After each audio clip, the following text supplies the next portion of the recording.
Lovely. Fab. And then that's that.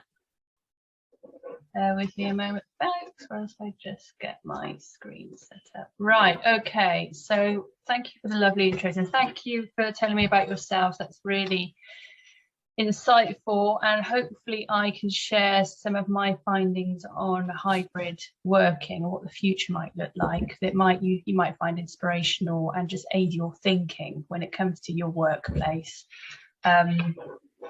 So let's get started. So today we're going to look at the future of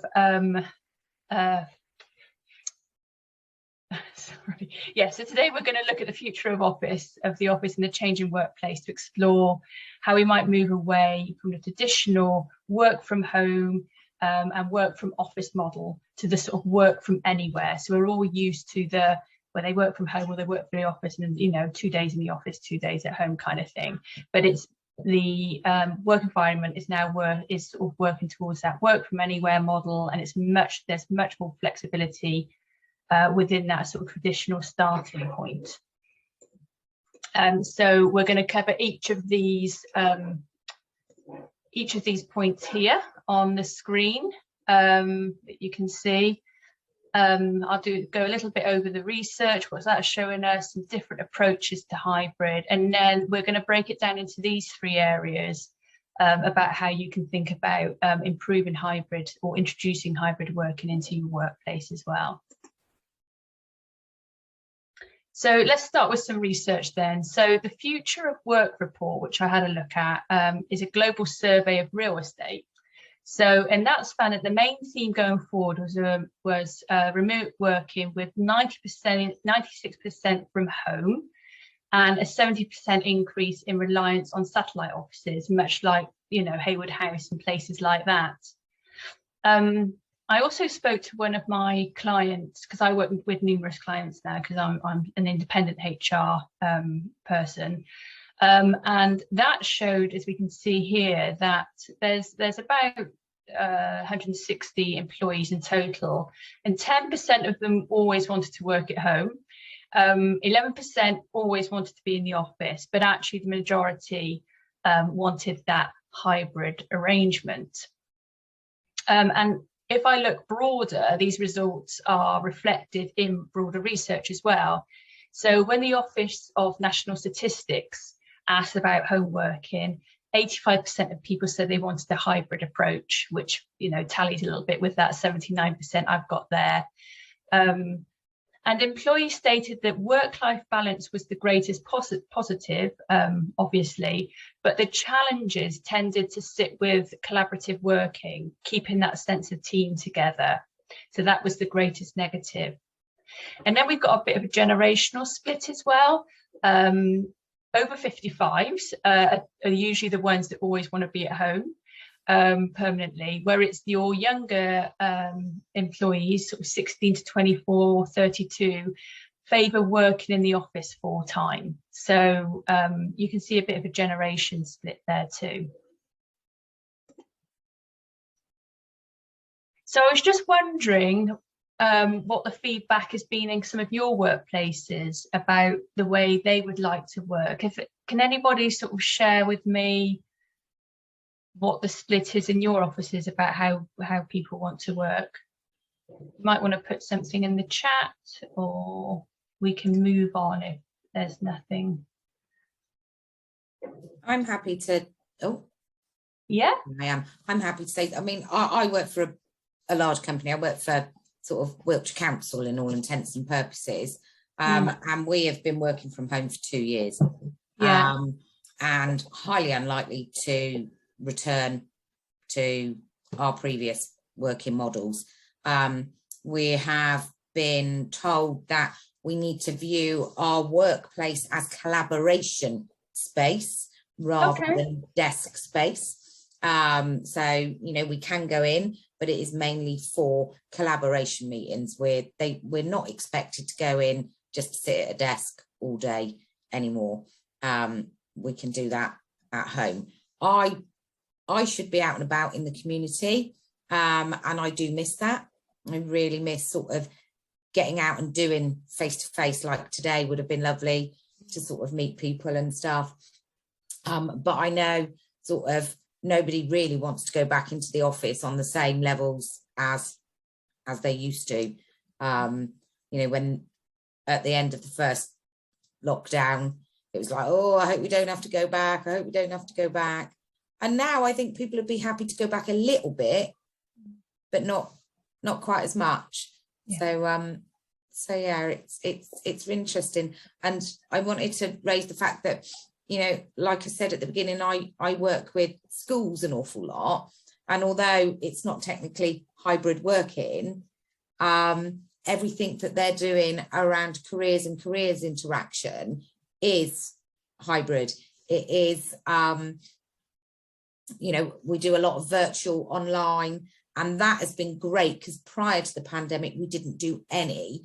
So it was very difficult to reach smaller businesses or businesses that maybe weren't based directly in Wiltshire itself.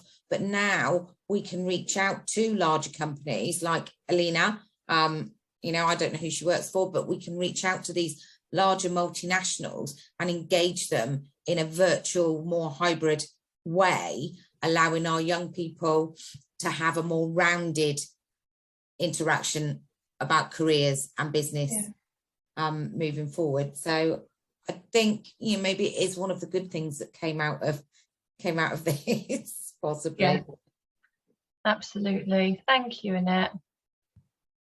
I'll keep going here.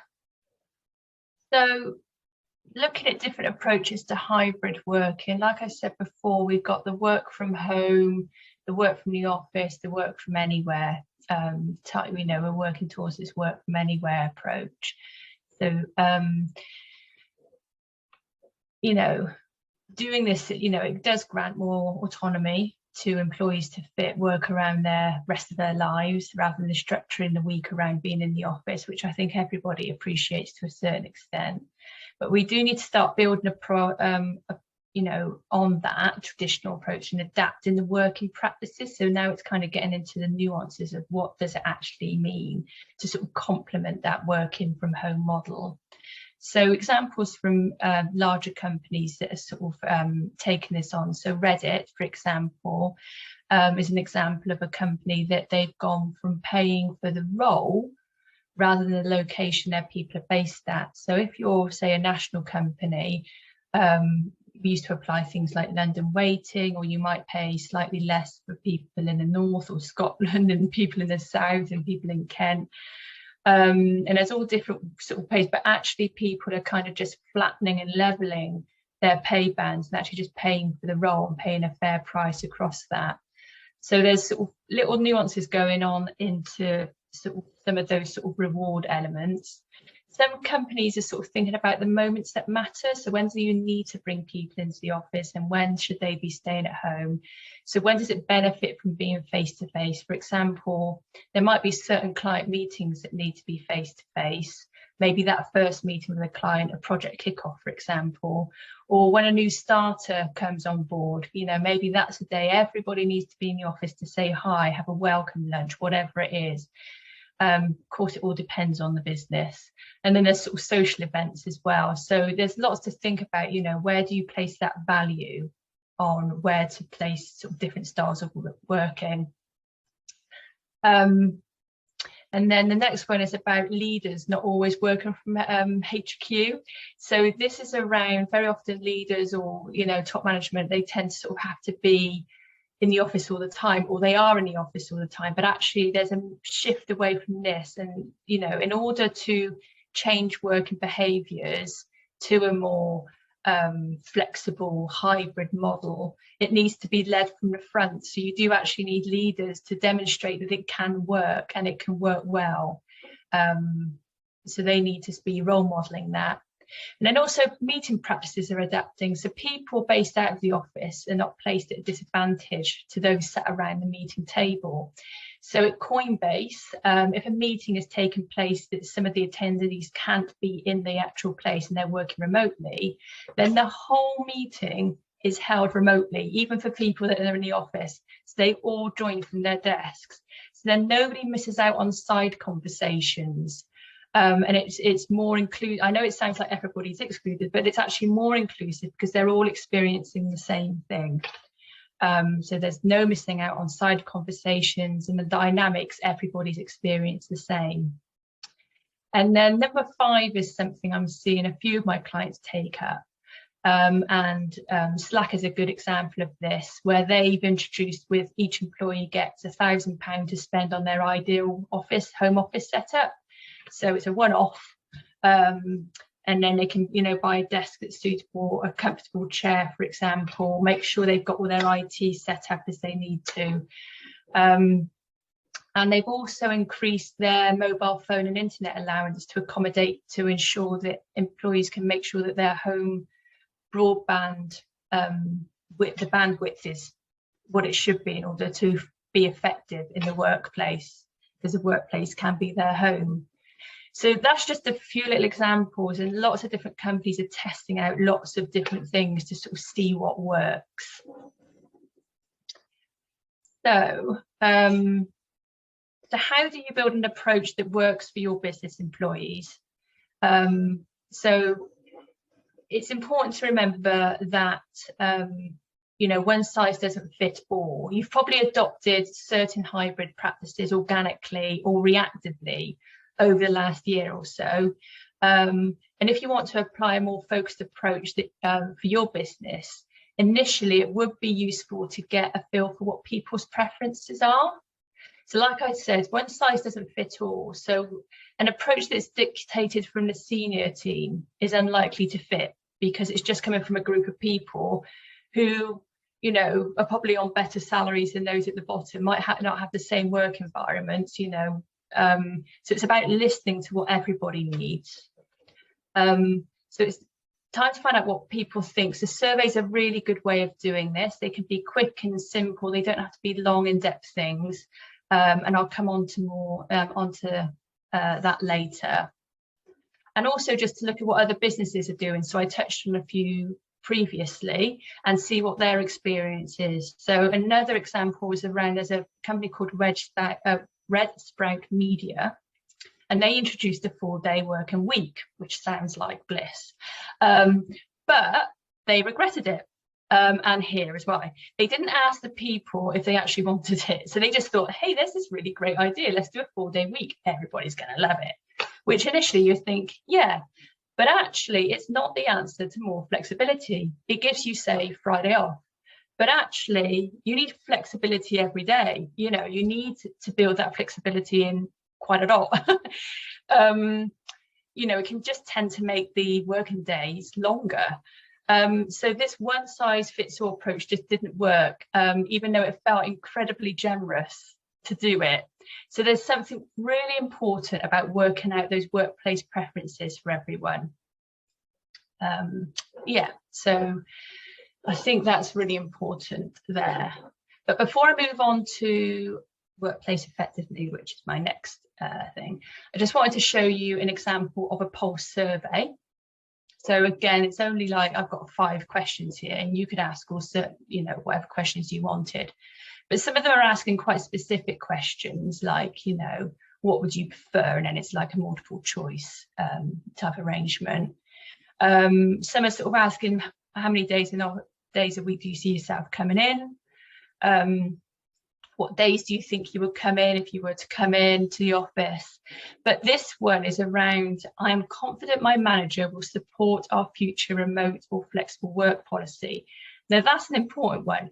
You can introduce whatever you want, but if you've got managers and leaders who don't participate or who don't support it and adjust their ways to make it work, it's going to fail. So that's a really important one. It's not there to trip people up. It's literally just saying, do you think your manager could actually support this? And if they can, then we need to do something about that to help give them the skills to do that.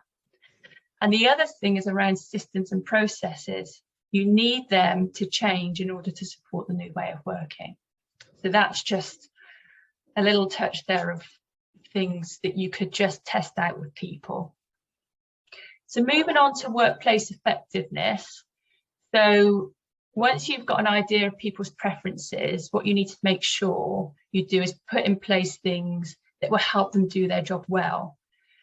The technology is a key one here. There is so much software and different apps and everything to support flexible and remote working. If anything, I find it all slightly overwhelming. There's just so much out there. So you need to take some time to consider your options carefully, do those demos that you can do with people and just sort of work out what's going to work. And if it's not working once you've introduced it, stop it and do something else. You know, just don't try and plug away at it. And then there's systems and processes. If you're trying to apply a process that you've been using when everybody was kind of office-based with just a couple of people working from home now and again, it's time to just test them out and make sure they're still fit for purpose. So, you know, your systems and processes need to be robust. So it might just be the case of carrying out a simple process mapping exercise just to test things out. But remember to include those people that use the systems and processes in that exercise, because they're the ones that know it best. Okay.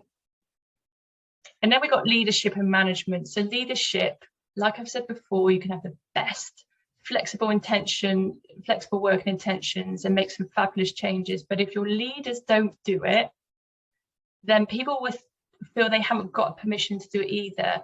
And it will just probably run aground, or people will feel guilty, and it's just got these negative connotations around it. So everything you're trying to achieve, which is that place where people want to come to work, be it at home or the office or wherever, will be undermined. So you need a leader that's going to live it and champion it. And likewise, your managers, they need to be on board and help ensure the technology, the systems, the processes that people are using are continually sort of monitored and improved to make sure that the hybrid style is working well. It's a changing beast, so you just need to, you know, those eyes on it to make sure it works. Okay. So just quickly, again, if you've got any thoughts on, do you think, looking at your workplace, do you think there are any systems or processes that you think would need to change in where you are? Or using different technology? Are there any sort of technologies you would not recommend, or some that you would recommend really strongly?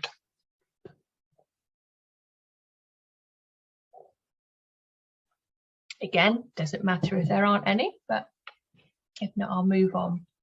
Just something to think about. Oh, hello. I suppose I was just trying to think what we had to do. One of the things we did before the pandemic, without any knowledge that the pandemic was coming, was we did decide, and I think lots of people have done this over the last few years, was we decided, having been quite a traditional office in the way that we operated, with a sort of a PC server with our shared files on, and things being very sort of local, we did decide to make the jump to 365 so that we would have a cloud-based system. And we did it for various reasons, partly because one of our managers did start working away from the office more and wanted to have access to the shared files, and partly because we had more of a part-time mix in the office as well. But it was more costly, you know, and it took a while to decide to do it, because working with a simple local shared network where we all came in and did everything and the shared files were there was much, much cheaper, even with the backups and all that sort of thing. Yeah. But we decided to take the plunge, and then, you know, that actually happened in the September before there were even sort of rumours of, you know, this thing coming over from China that, you know, was a worry, blah, blah, blah. And then obviously in February, March or whatever, we had the lockdown, and we were like, well, we had to go home. So I was just going to say cloud-based systems, you know, luckily we had that in place, but that would have made our job really difficult if we hadn't had the cloud-based system in place. And had transferred to it and tested it and got that all sorted. That was one thing in terms to make things work. Thank you. I think that there is a tendency to over-meet. Being, you know, working from home and working online, there is a tendency to be constantly dragged into, I mean, we have twice weekly team catch-ups. They're an hour, but they're an hour I could do without sometimes. And I spoke to them 48 hours ago. Do you know what? I'm all right. And I don't know whether that's making sure we're all okay, because of course, when it all started, we had the added pandemic and the stresses that led to. So it was all about our well-being. But now it's like, really, I don't think we need to be meeting this often. We can speak to who we need to speak to quite easily. So I think there is a tendency to sort of maybe overdo it, overcompensate. And I think people or businesses need to be really aware that home working absolutely messes up your work-life balance, or your work-life blend, or whatever they're calling it this week, because you work longer hours. That laptop is always there. I am very fortunate that I've got a little home office, because I evicted one of my children before Christmas and took his room, told him he wasn't allowed to come home anymore. He's grown up, don't worry. So I've got that space, but so many people are working at kitchen tables, dining tables, in the corner in a living room, that actually, you know, your work equipment is out at least 5 days a week. You may on a Friday pack it away in a bag and put that in the corner, but that it's staring at you all the time, and there's always that I've got this that really I could be getting on with. So I think that's something a business needs to be really mindful of, that their staff are not overdoing it, sort of thing. They give a permission to switch off. It's really, really important. Absolutely. And there is a real thing, you know, meeting fatigue. Tell you something I've started to do is, because when I started out on my own, whenever I had a meeting with a client, I would always put an hour meeting in my diary. When I would find I didn't always need the hour, but it would give me a sense of, and I hate to say it, but a sense of dread that there was like this hour in the diary, which is like you say, Annette, that I couldn't necessarily always afford, or psychologically think I couldn't. So I've actually started to just shorten the meetings to half an hour. But I always keep the half hour after 3. So if it does run over, then great. We've obviously got stuff we need to talk about. But otherwise, there's a permission there to close it. And psychologically, that feels better. And everybody knows where they stood from the beginning. Sort of like, oh, we've only got half an hour together. Let's get everything done. But if it happens to run over, that's cool too. So I think we need to be a bit kinder to ourselves. And actually, I've not had any complaints from anybody. So there you go. If anything, they're probably a bit relieved that I've not gone and stuck all this time in their diary. But anyway, let me carry on with the last sort of area, which is around workplace skills. Just to say, Kirsty, did you, I mean, some people are putting some stuff in chat, just in case, you know. Oh, sorry, I've got so many things open. I've lost the chat box, I must admit. Yeah, that's funny, I've just lost the chat box too. But Tamsin was saying that they personally had to restrict how many Teams meetings that they could attend. Yes. Which would have been a 5-minute catch up if in the office as they started to go from meeting to meeting. So sort of along the lines. Yeah, I don't know what's happened to the chat. It's disappeared. Oh, I've got it now. Sorry, I've just got so many things open here. Yes, and thank you, Lena, Tasmin, Mia. Yeah, absolutely.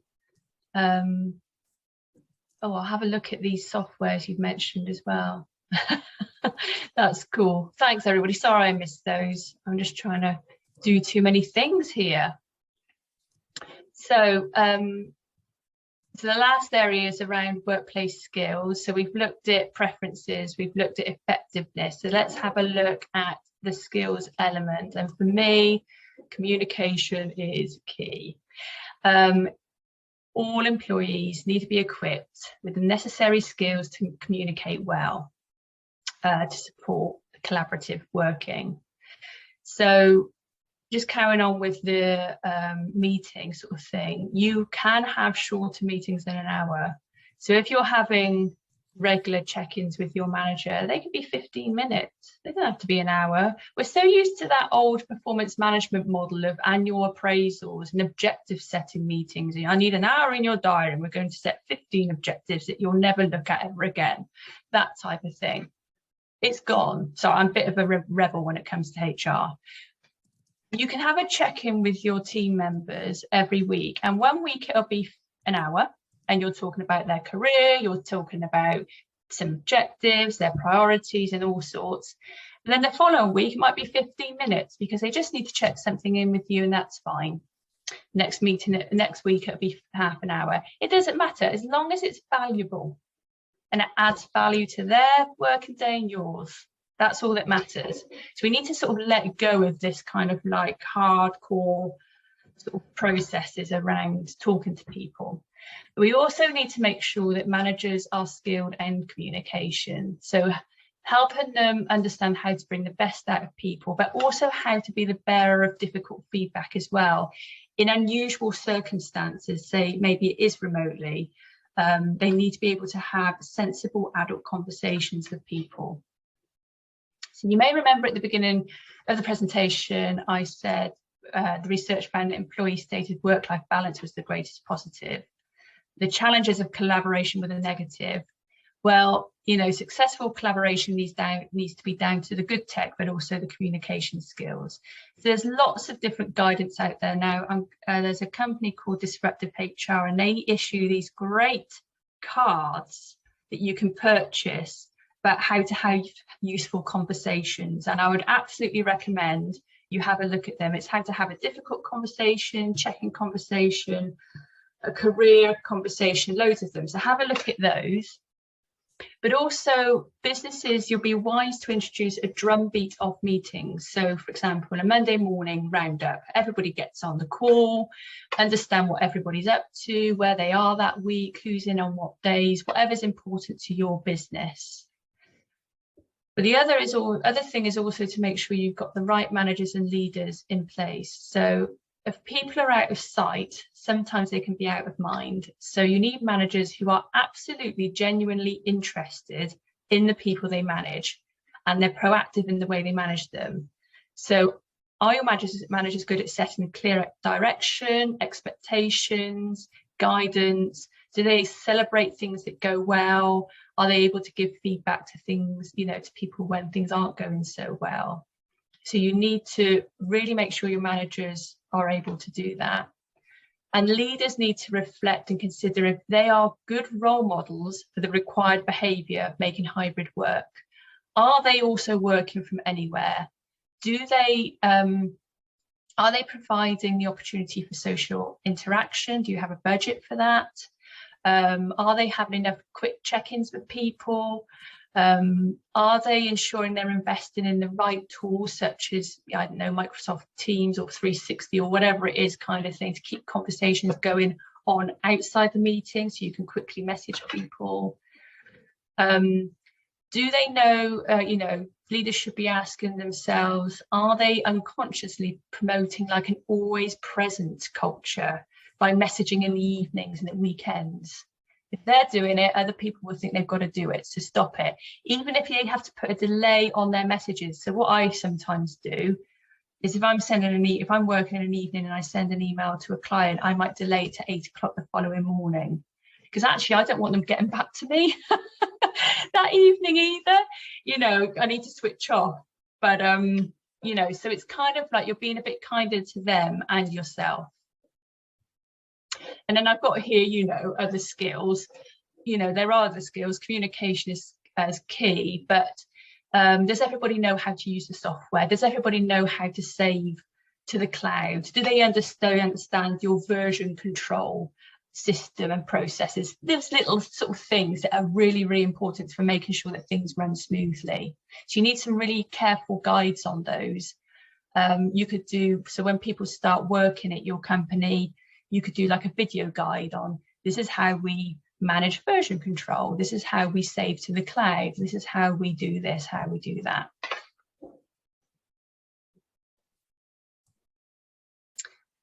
And then to underpin it all, and what will start coming out of the way you sort of lead on these working practices are your culture. And actually your culture needs to be built on trust. So it really helps, and I'm going to go back to the managers and leaders again, that you have managers and leaders that naturally trust people, that naturally see the good in people. People tend to perform better if they're trusted to do so. You can teach a manager how to deal with difficult employees, but you can't teach a manager to be trusting if they naturally see like the worst in everybody and very cynical about the world. So what I would say is recruit and promote your managers carefully to make sure you've got the right people in the role to sort of help you run a really trusting environment. Now, you're always going to have one employee or two who really take the mickey out of things, but you'll have to manage them, and you might have to manage them out of the company. But on the whole, people want to come to work, they want to do a good job, and they need to be trusted to do that. There's a nice quote and picture for you to look at there as well. So finally, putting together all your hard work on finding out the preferences, how to be most effective, you know, skilling people up to get the right skills. You know, this isn't an overnight thing. This takes a little bit of time, and you might have to pilot some things to sort of see if they work and change bits and pieces. But it's worth having a set of guidelines, a set of principles that you can work by. You can have a formal policies that sit behind this, but this can be just like a one pager that people get of like, this is how we work from anywhere, people. Now this is one that I've taken from my go-to sort of rebellious team, the disruptive HR bundle. So it's an example for you to have a look at there. So it's very much about the people. I'll just give you a minute to have a look at that.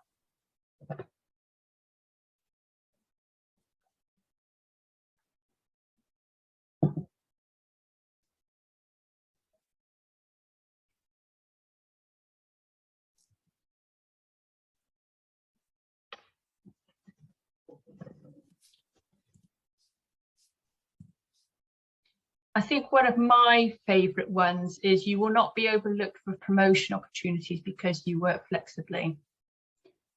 And that always just takes you back to in the old days when people used to smoke. And they'd go outside and you'd end up having the most interesting conversations, or be able to sort of get a line to the boss because he used to smoke as well. I was never a smoker, so I was never party to any of those conversations, which was a bit annoying. They don't exist anymore, obviously, but it could, you know, it could happen with the sort of flexible environment. So you need to consider everybody the same. Well, that's a great theory, Kirsty, but in reality, if you're at the water bottle, you do pick up little nuances and bits of information about so-and-so, and yeah. And when you're not there, that was one of the studies with distant working from years back, that people just aren't in the loop. Yeah. And yeah. hear about things and they're not aware of things, and they feel they're missing out. So. And I think that takes us back, Mike, to earlier in the presentation when I said about the company that when they have, if there's any workers who can't attend a meeting because they're remote working, and everybody goes remote, so everybody has the same experience, kind of thing. But yeah, there's always going to be those water cooler moments, I guess. So everyone, this kind of brings things a bit to a close. I'm conscious of time, it is ticking on, we've only got 10 minutes, but I would be interested to know what the principles people would introduce. Do you want to chuck some in the chat and I will work out how to look at them? Kirsty, can I ask something around around young people? Yeah. In the sense that with this very different working model that we have, you've got young people leaving school, college, uni, never having worked before, other than maybe part-time roles. And I'm thinking particularly around 16-year-old apprentices, really. And they're going into a business that has home working and hybrid working. Now, they've never known any different, but for a young person to have their first day online or get very little one-to-one support, when actually an apprentice is not a ready-made member of staff. They are a member of staff that you need to nurture, to grow. They need a mentor. And I know this can all be done online, but actually, what are the things, are we in danger of alienating this young workforce because they're not getting the same work-based experiences as we may have had? And are they at risk of failure because that support network isn't necessarily going to be around them? I don't know. What are you feeling sad? It's one of my areas of concern, what I raise with clients that I work with when we're trying to sort of work out what this hybrid arrangement means for them. And I think I mentioned earlier, and I know I've gone through a lot of information today, but it's where do you need to place the value of things? So for example, somebody coming into an office environment fresh, or even I know I would not be half the person I am now doing what I do if I hadn't been sat next to people, really influential people who didn't know that they were mentors to me, but who I learned so much from, and how I wanted to act and behave in the workplace and how I want to become, as well as those that acted appallingly and I knew I didn't want to be like as well. So I think businesses need to think, okay, when we have new starters, for example, we're all in the office maybe on their first day, but also there needs to be some kind of guiding principle, working guideline that if you are the manager of a new person, this is what is expected of you. During their induction period of say 3 months, you spend X amount of time with them person to person, you speak to them daily and things like that. So there needs to be a real shift in thinking around all of that to make it work really well. Need to really careful consider it, otherwise we're going to lose a generation of workers who won't have no idea how to, we're setting them up to fail basically.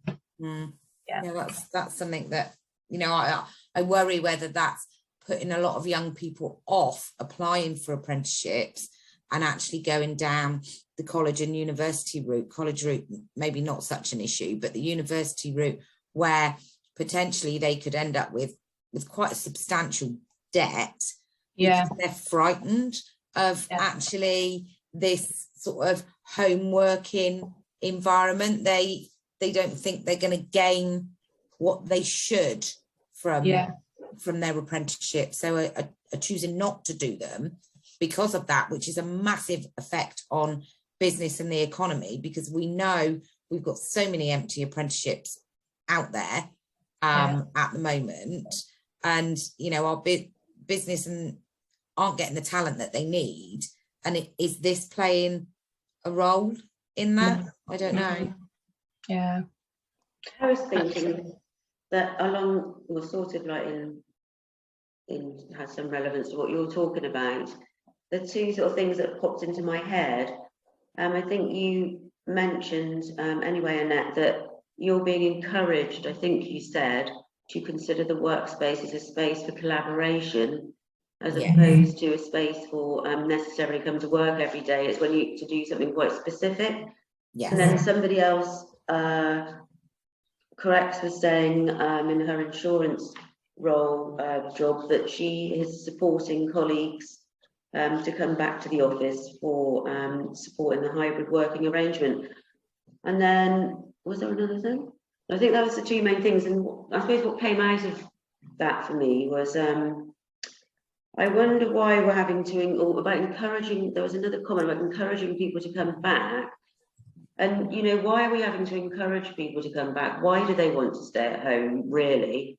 And also, why are employers, in some instances, I know it's not everywhere, encouraging employees and staff to consider the workspaces, this is a place for collaboration, for something quite specific? Is it because they want to reduce their space, because they want to save money and not have too many desks to pay for?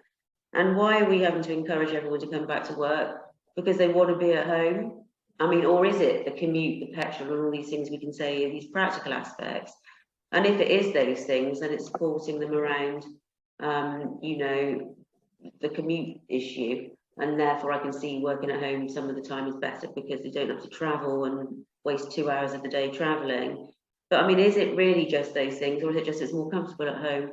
I don't know. It's those two sorts of things. And And then I kind of agree that, or I can see the point rather than I agree, that, you know, for young people going into apprenticeships, then going into this hybrid scenario where people are being encouraged to only go in if it's collaboration. I know this is broad and not the same everywhere.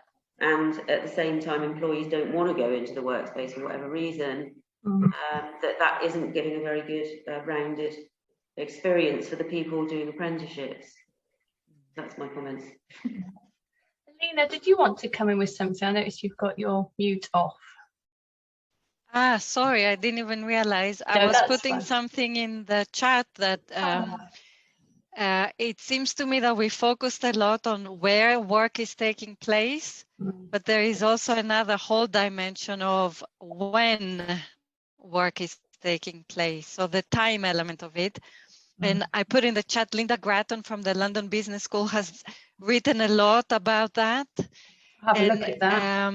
In response, I'm sorry, I forgot who asked. She also talks about different combinations of hybrids. So whether you're in the office and you work flexible hours, or you were from anywhere, a co-working space at home, and you work 9 to 5. So all of those different combinations. What really matters is the nature of the role. So if the role, you know, is about you focusing and doing deep work, focused work where you don't want interruptions, then maybe working from home is better. But if you're in a role where you need to get people's ideas and together you collaborate in order to progress to the next level of objectives in whatever you're working on, then maybe come to the office. So I think it's worth keeping that 2x2 matrix, place versus time.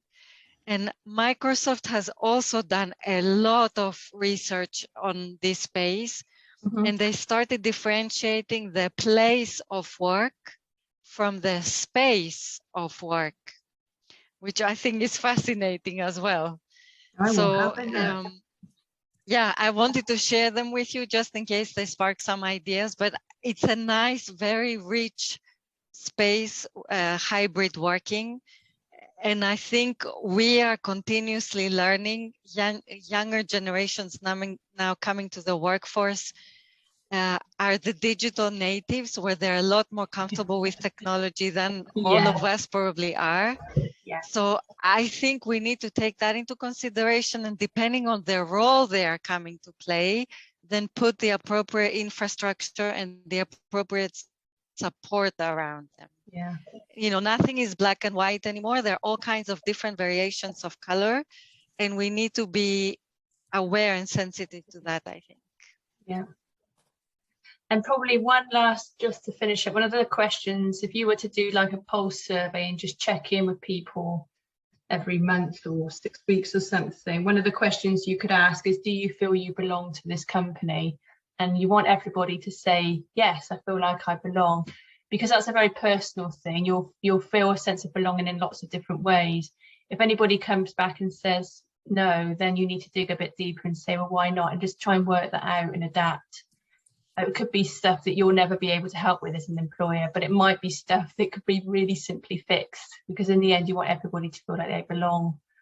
But we do need to be more flexible and hybrid in the workplace, and I think we're getting there. And like you say, Alina, the younger workforce coming up are more used to this actually, so I'm probably worrying about it too much, but but I'll have a look at those research bits that you said. I'm conscious of time, Sam, where it's 2 o'clock. Yes. Well, thank you. Well, then we've been very on time about the whole thing, because we've done, you know, the interaction of questions and chatting as we've gone through, and it was great as well for everyone to introduce themselves at the beginning. Yeah. So I feel like that was really nice. It's been a nice interactive session, and thank you very much for your presentation. It's been really interesting. Thank you. Lovely group of people, very diverse, and even from Hungary, I feel honoured. So thank you for that. Thank you.